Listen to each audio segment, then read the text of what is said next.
In this video, we are putting together the Necron Plasmancer from the Indomitus box set. Welcome back to Winter Disco Tabletop Gaming. We are putting together the Plasmancer, which is a really cool model. It looks really creepy. I love it. It looks like it only has one leg or no legs. It floats or something. I don't know. It's really cool. It's a pretty straightforward model. So let's just get stuck in. You will need all your tools, so knives, shaving things, cutters, glue, the usual stuff.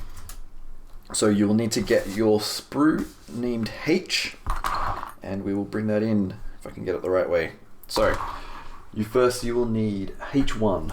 I should bring this back. So H1, which is the spine, H2, which is the part of the head or some part. I don't actually understand what that is. I think it's a backpack, and the arm with all the bits and pieces. The pointy finger, that's what we're after. So let's go H1. Well, firstly, if I can see H4, pretty straightforward. So this is a long bit, so I'm gonna have to cut this off camera, and it is somewhat flimsy, so yeah, just be careful. And I'll try and keep my hand out of the way so you can see it. So there's that bit there. I actually really like this model.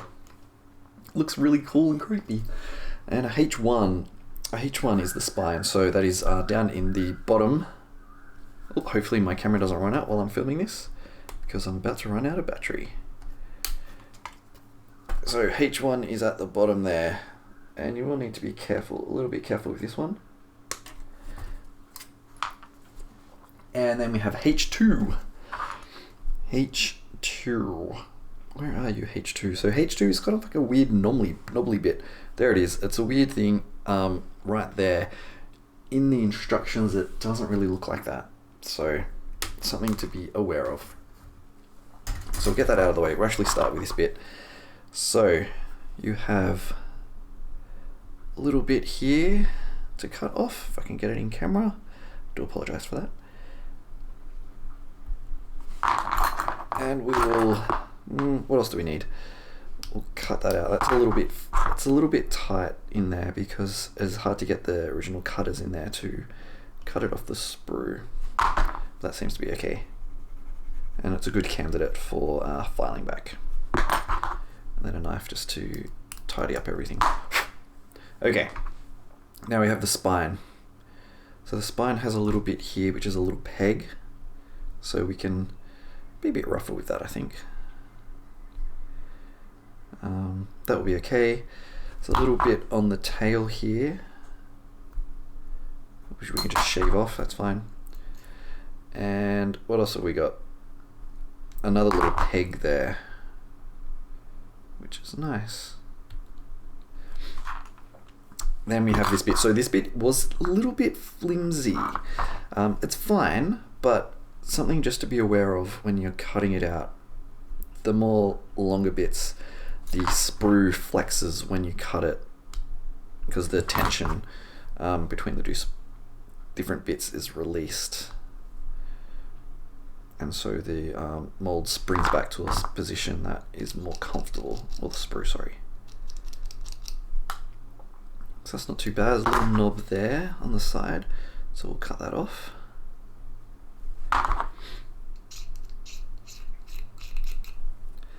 And there's a little knob at the top there.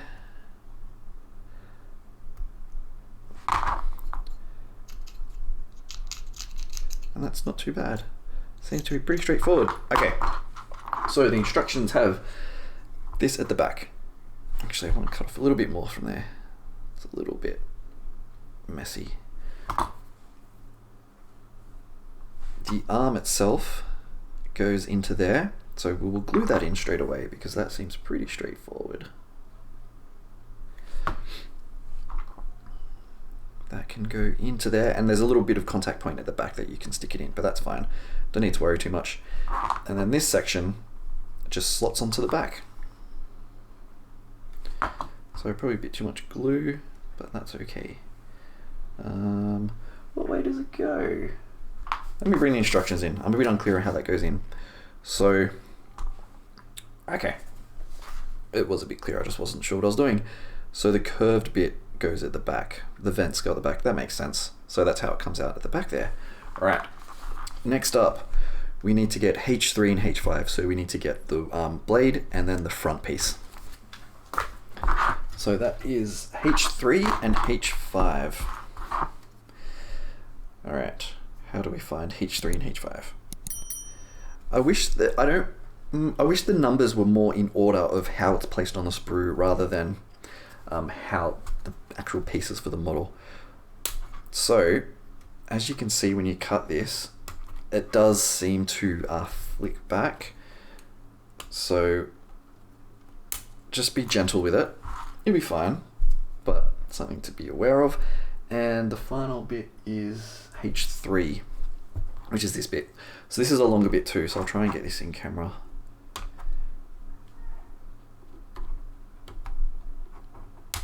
And cut this out. So there's a lot of contact points in this one, so definitely be careful. So sometimes I'm going to have to pull it out of view so I can actually get to it.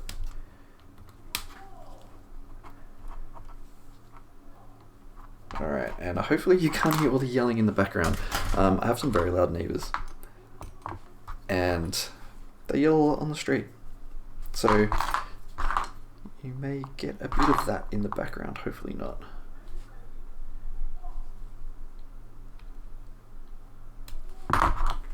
So,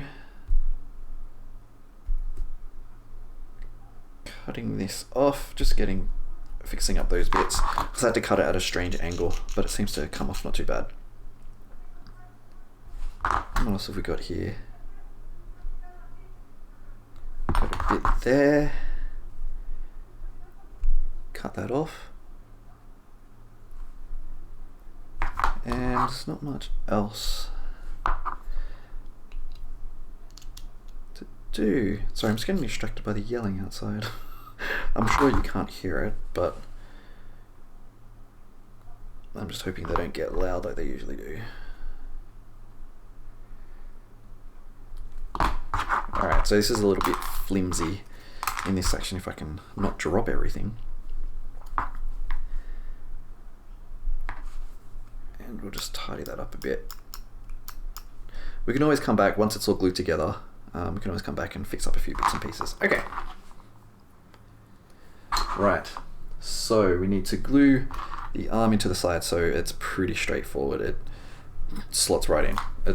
This model is very, very simple. So we can do that and a little bit there. And that will slot in without any issue. Yeah, it just goes right in, no problem. And there is a little bit at the bottom, so I will just get that out of the way. A little bit of glue there. And that goes in perfectly without any issue. So that's nice. And then we need to do the front bit. I didn't clean this off, did I? I did once. No, I didn't even do this at all. So definitely be careful with this one. This is the long bits are flimsy. That I love it. I really love this model. Probably maybe, I don't know if it's my favorite Necron model, but it is definitely up. I think the Canoptic Reanimator, the big giant War of the Worlds type machine, or Matrix. I think there was definitely some Matrix War of the Worlds influence in this set. And that is all good. Just clean up the sprues a bit, all the mold lines. It's not too difficult. And in the instructions, let's bring it back. So it actually goes in the bottom two pegs. So we'll actually just, probably better to glue here.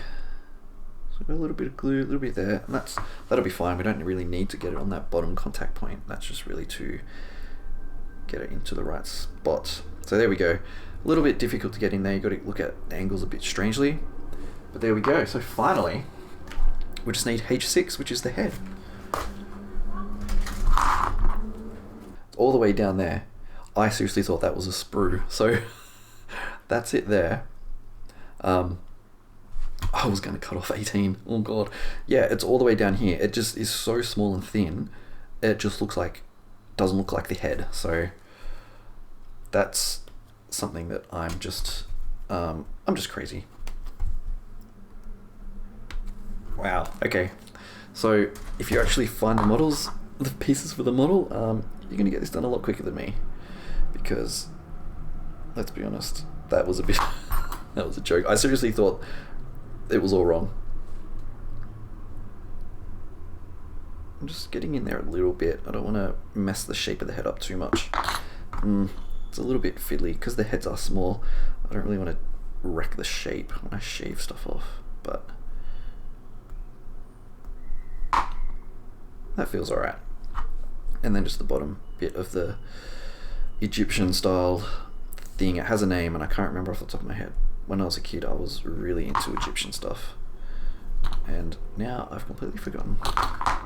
Okay, and that just goes onto the head. No biggie.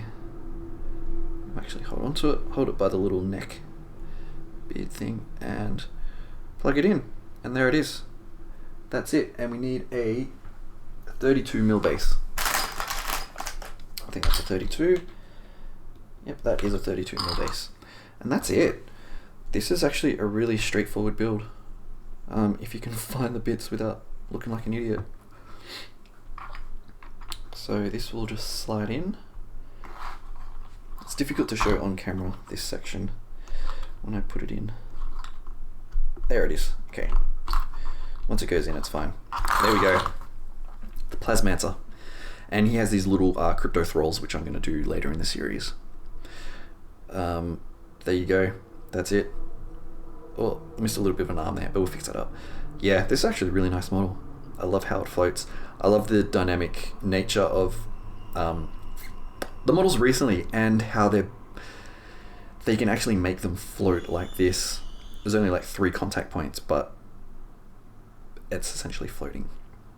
There you go. So hopefully you had a success with this model. There's little bits of plastic in there, we'll clean it up. But yeah, thank you for watching. If you do like this series, definitely do subscribe because we've got more videos like this coming out. And leave a comment if you like this creepy boy. I do like it. But until next time, thank you for watching and I will catch you later.